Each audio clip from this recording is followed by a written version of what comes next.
I'm sorry to tell you guys, you're not gonna make it.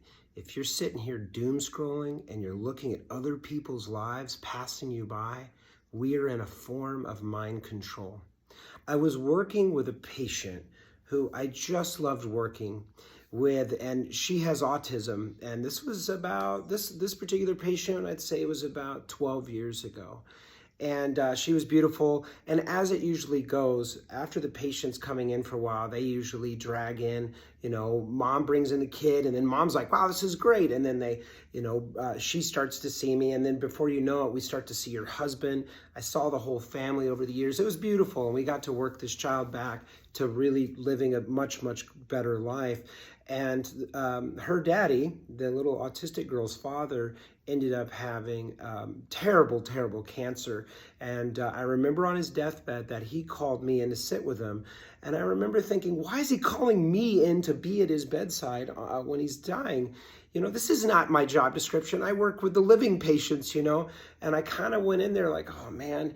And we went through this beautiful, powerful process, and he was afraid, and he was on his deathbed. He's like, I hadn't thought about any of this shit until this moment. My whole life, I've been agnostic. My whole life, I've never really thought about any of this. I thought it was just bullshit.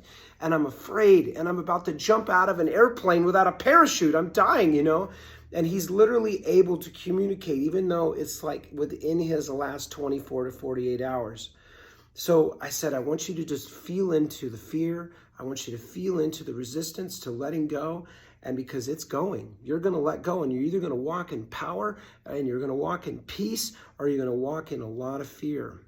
And so let's walk through this next doorway powerfully together. And every one of these deaths that we have in our life, whether you're physically dying or not, is a new doorway, and you're being asked to show up powerfully. So he let go of all the fear. He let go of all the resistance. And he goes, my mother. Oh, I can feel my mother. I can feel these angels all around me. And this is not something I was saying.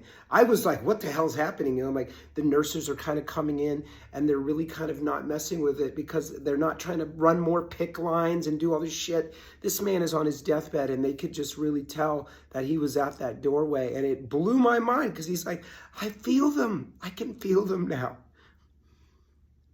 And I walked out of that door and out of his room with a huge, like, wham, it hit me. It's like, this is so temporal. This is so temporary. And it's like, what in our lives are we not really embracing and really passionately showing up in? Because so many of us are truly sick and hurting on the inside.